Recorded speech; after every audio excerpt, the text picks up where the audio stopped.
Hi, my name's Yanni. I'm an Aboriginal peer support worker at Headspace Adelaide. I'd like to acknowledge that the land we operate from and are meeting on right now is the land of the Kaurna people. I pay my respects to their elders, past, present and future, and acknowledge Headspace's commitment to making a positive contribution to young people who are Aboriginal.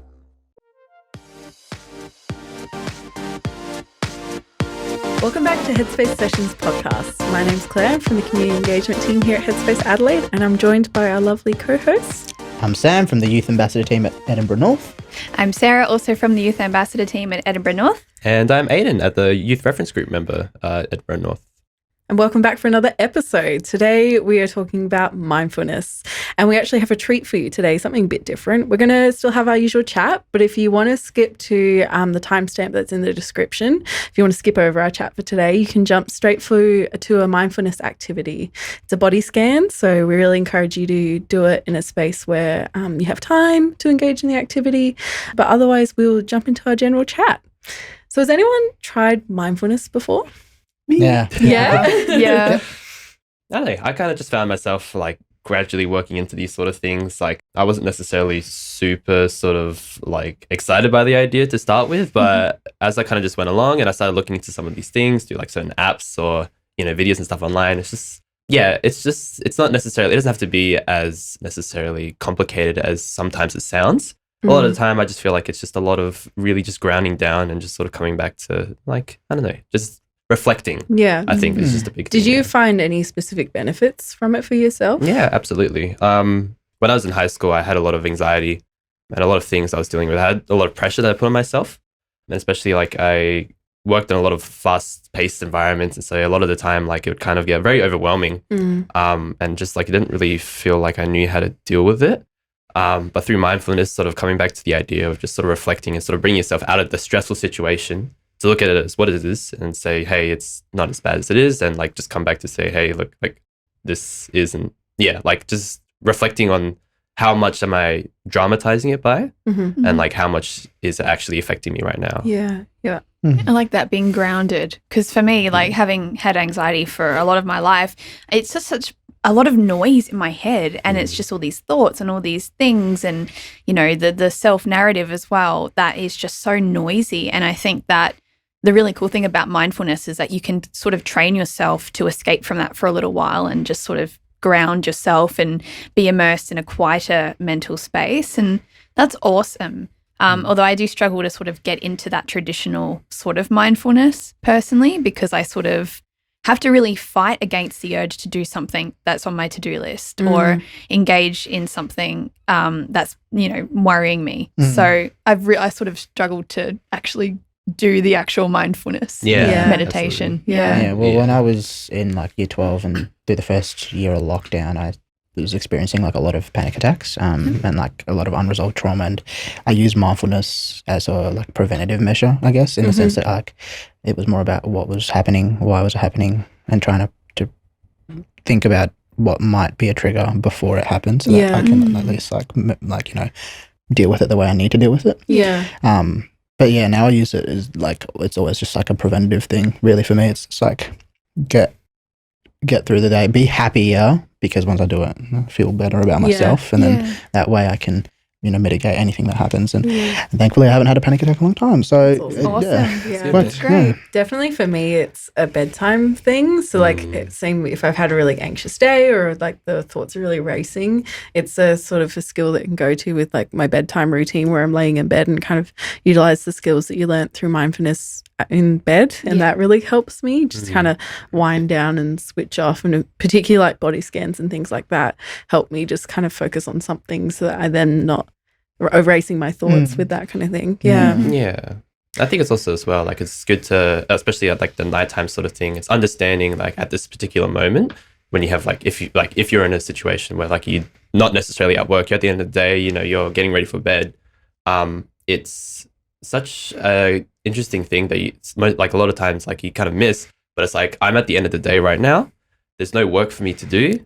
Like although there's going to be maybe a big busy day tomorrow, or like I've had a really big busy day, or all these things that's happened, this moment right now I've done the work, I don't need to do any more work. I just got to reflect and realize that this is my time to rest and to I love that. Yeah. Self-care. Yeah. And exactly. acknowledging that it's okay to like sort of not be productive and on the ball all the time if you need a break, Yeah, and just exactly. going, this is my 15 minutes to just chill out and look after me. And maybe that's what I sort of need to do, and maybe give it another go, because, you know, just acknowledging that it's okay to take some time out. Oh, It's yeah. okay to not be kicking goals all the time. Literally. And Yeah. I think also acknowledging, like you're saying, like giving it another go is sometimes people might have, I don't know, is stigma the right word? Around Yeah, mindfulness definitely. about Yeah. what it is and how they can do it, because they've just heard about, like, They I think guess, it's just medication. meditation Yeah. and Yeah. engaging in it that way. But there's totally like different types and ways you can do it. Definitely. Because right. I, for one, I can't, like, I'm too switched on to just sit, lie down and just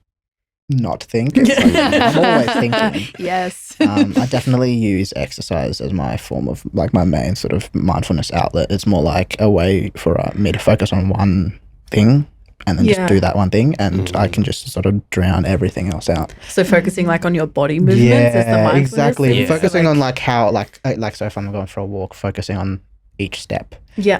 Or like, you know, just like weightlifting is focusing on getting each rep, and I just do that, and it's amazing because I don't ever check the time I stopped checking the time when I first started. I used to, because I used to be like really, like, you know, I'm a bit like that, you know, I switched on, I need to worry about the time, but now I'm like, I don't even care about the time. Yeah. And like, I'll get to the end of work and I'm like, oh, it's already been, would have been an hour, would have been 45 minutes. I didn't even realize. And it's just really amazing that I can just zone everything out, just focus on what I Yeah. need to do. Yeah. And then I'm out of it. And I'm like, oh, I did it. Cool. Yeah. Good on me. Yeah. I love that. I've started doing this strength training, and it's very much like a focus on doing your maximum weight that you can over 4 to 6 reps. And it's supposed to, it does build strength quicker. It's really, really good. But you're doing the maximum weight is like really hard. And so you have to really focus on, you know, what your muscles are doing. And I find that's a really cool mindfulness exercise, because you're channeling your energy into the parts of your body that you need to, like, you know, say, get it together, guys, and let's bring it. Yeah. And that's cool because, it gives you sort of a command over your body that you might not have otherwise. So I really like doing that. I think that's a cool mindfulness It's technique. really good to, like, for that is to, like, touch the muscle you're trying to train, because like, when you touch it, it's like bringing attention it's called to a it, yeah. mind-body connection. Yeah. And in doing that, you're moving all of your focus into not the movement but the muscle. Yeah. And so that way it sort of becomes like an autonomous thing. You're trying to feel a certain way, Yeah. and that can really just help get yourself into the zone of what you're actually doing and how you're trying to do it. Because I guess mindfulness is all about being in the now in some ways, and to stop yourself focusing on different, like Aiden was saying about just being in present moment. And so it doesn't, whatever technique that is, as long as it's eliciting that experience for yourself, Exactly. Yeah. it's great to be doing that. Yeah. Yeah. I know a lot of people do like to just sit and just listen to, like, some music. Like, my sister will put on, like, classical music.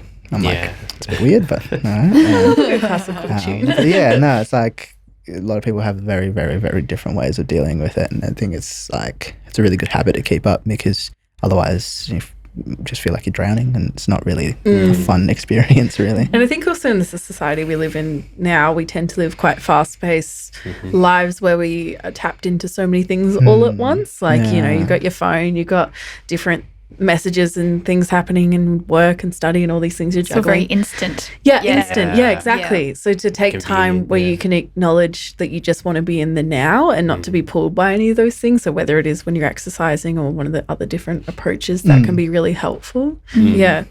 Aiden, you've talked about how you've done it before. Do you also do sort of exercise route, or do you have a different approach that you like to utilize? Yeah, so I don't go to the gym, but I really try and make time to, like, at least just go outside. Yeah. Or to spend, I think it's, particularly with exercise, it's just setting that time aside to necessarily, not necessarily just exercising in the terms of, like, fitness and stuff, but exercising in terms of, like, reflection. And to exercise, like, a space where you can reflect, or, like, you can just escape. Yeah. Yeah, well, it's really funny you say that, because there's been studies done about getting vitamin D through sunlight has directly correlated to people being happier.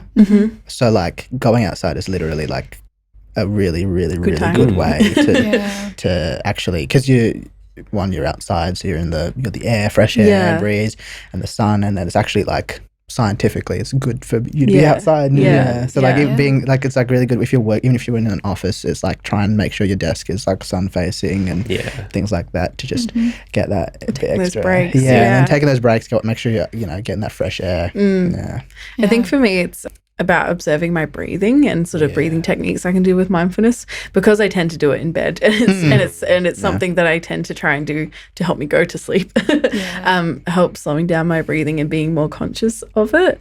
And have you heard of like Band-Aid breathing, where like it's supposed to be this breathing technique where you sort of breathe in for a few counts, you hold it for a few counts, and then you release it for a few counts. I've heard people call it box breathing. Yeah, I think it's because that's totally a box as well. Yeah, there's different labels for it. It's you got those GIFs or GIFs, depending who you are. Those ones online. Actually, and some fitness bands as well will have a version of that. Like Like you can encourage just tap your watch and then it will vibrate when you need to breathe in and out, and it's a bit easier than just because like you can feel when you need to breathe. Absolutely, yeah. And I find that so beneficial because it's sometimes when you just think deep breaths will do it, it's the holding that makes all the difference for me. Yeah. Because I don't know the science behind it. I'm not a clinician, but No, there's something about doing a couple of rounds of that can really just bring me right down into a really like peaceful, mindful place. I think breathing is like the number one way to help. It's Yeah. like Yeah. the solution for a lot of things is to Regulates your body, doesn't yeah, it? exactly. Yeah. Well, that's interesting because, after you do a lot of like exercise and maybe you're really puffed, you try and breathe deeply and slowly to slow your body down. So it makes sense that might help with like the physiological Absolutely. anxiety symptoms. Yeah. Absolutely, yeah, because it totally is that. It's the physical stuff and trying to Yeah. calm down. Yeah. I think when I started picking up on some of this mindfulness stuff, or the breathing particularly, I think like the way someone explained it to me is like it's literally just coming back to one of the most basic functions of your body, Yeah. just breathing, which like like just like everyone, it's such an auto thing that people just do, but especially when you're flustered, when you've got so many things to do, to just take that time aside and then just focus on like the one function that like your body, like the one thing that like just keeps you going, and just like letting that sort of melt away what else is around you. Exactly. It's hard to be mindful when you're trying to juggle like 15 things at Exactly. once, isn't it? Yeah. Yeah. And I think making time for it too can be so perfect to help balance that as well. So finding the time that works right in your day, like we've all touched on different ways that you can do it and different ways that you can kind of engage in it. Just a quick dive as well. Something that I learned, or that I've taught myself along the way as well, is particularly with things like the weekends and stuff. It's not all about escaping from a busy lifestyle, and it's not trying to distract yourself and resenting the idea of going back to like the work week that you've got coming up ahead and things ahead of you. It's about using that free time to build up a lifestyle that you want. Yeah. Like work is work, and a lot of the times people can get lost in it. Yeah. But the weekends and free time and that spare time that you put aside for yourself to be mindful, it's about constructing something that is like identifying to you and something that grounds you and something that builds you up. Yeah. Instead of being bogged down in the soup of whatever's going on. Absolutely. Exactly. That's Yeah. amazing. Yeah. Actually, that reminds me a lot of positive psychology, which is something I really like the concept of, because like traditional psychology is so focused on what's wrong with somebody and the deficits that they have, or how does that impair your life and all that. But there's a way to sort of fight back against that negative view through things like mindfulness, and that's that you actually have the power within you to change the things about your life and learn more about yourself and reflect on what's going on. And that's actually a really powerful mechanism to counter that whole deficit, something's wrong with me narrative. Like, funny you talk about the weekends. I'm a weekend worker, which means I'm at uni 4 to 5 days a week, and then I've got 2 to 3 days of work, which means that I literally have to take the free time that I have, and so I used to do, and I can do sometimes, depending on how fun and how much time I'm willing to put into it, is I would just get like a mindfulness app up. We have a lot of great resources on our website that I've used before as well. It's just like reading something. I like to read I do like reading. I found that was a bit of mindfulness, even just on my phone. Like getting a book will put me to sleep because books. But just like a quick couple paragraphs or just about something. I'm like, oh, that's interesting to read about. I do that because it's just, taken away, just focusing on what I'm seeing in front of me. Yeah. I think apps can be a great way to incorporate it, especially when you're maybe like trying it out for the first time in some ways. Like if you want to just listen to something and have a go at a different mindfulness technique, like an app can be a really accessible way to try it. So you're not just like caught up in your own thoughts. You're listening to someone else kind of guide you through that process. Exactly. Yeah. But there's not a one size fits all with mindfulness. Like, we've given all these different Absolutely. examples and we all have a really different take on it. And that's the cool thing is that, before today, I sort of hadn't connected the dots that I do practice mindfulness in a way. I thought, I didn't really love mindfulness. But it turns out I actually do it, but it's just in my own way in an activity that's a bit of an outlet for me. So, it's cool to think about all the different angles you can take to be more mindful just during the things that you normally do. Yeah, absolutely. Exactly, And I think we encourage everyone to sort of take the time now to even reflect on like what you possibly do in your life that could be mindful, and if there's other ways you can incorporate it in your life. Because everyone has it. Everyone has their own way. So it's very, Absolutely, we're all individuals. I know people like going on drives. People like riding bikes. Those things are activities. But some people like sitting at home watching TV. Some people like to just talk. Well, talking can be very mindful and just what ways you can be more present in your own life. Exactly. And writing as well. Journaling is a really good way to just reflect on what's going on, what you're feeling and what's happening around you. That sort of thing's a really good way to put it into words. Absolutely. Well, now we're going to, I guess, transition into an example of a mindfulness activity that you're welcome to sit and listen to if you'd like to. We encourage you to sort of be in a space where you can engage in this activity for the next couple of minutes, whether that's at home, in bed, or if you can just find a quiet place out in the community. We're going to have the lovely Aiden read you through a body scan script, and you'll get sort of more of a picture about what that looks like in a moment. Begin by making yourself comfortable. Sit in the chair and allow your back to be straight, but not stiff, with your feet on the ground. You could also do this by practicing standing, or if you prefer, you can lie down or have your head supported.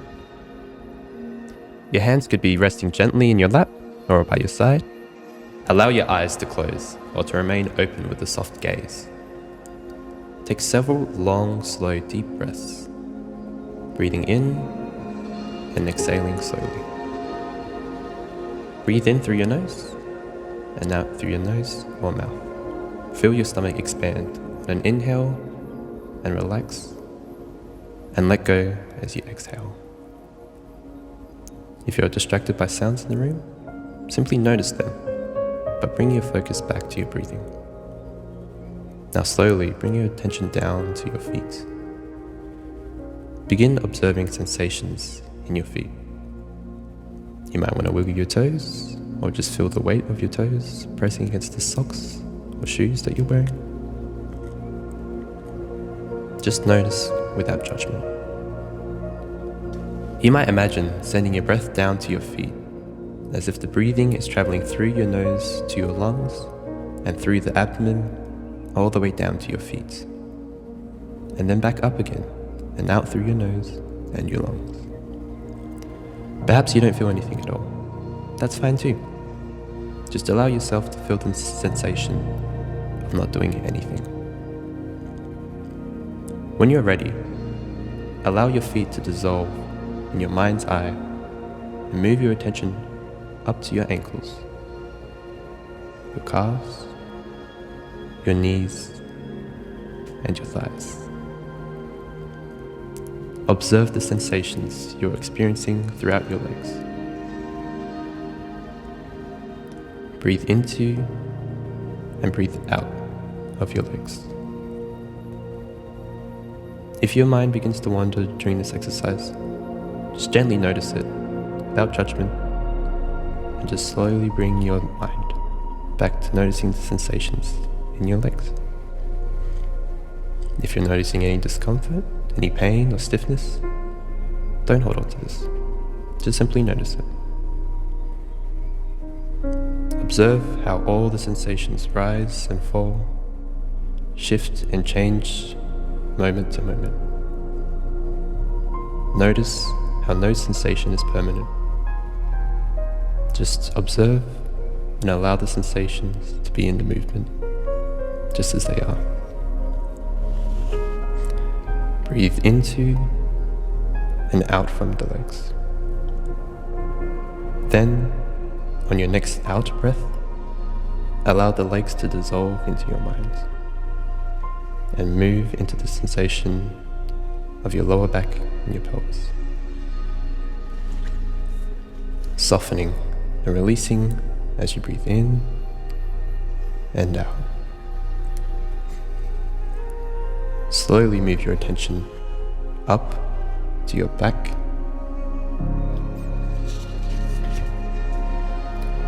Become curious of the sensations here. You may become aware of the situation in your muscles, temperature, or points of contact with the furniture or your bed. With each out breath, you may let go of the tension that you're carrying. And then very gently shift your focus to your stomach and your internal organs here. Perhaps you notice the feeling of your clothing, the process of digestion, and your belly rising and falling with each breath.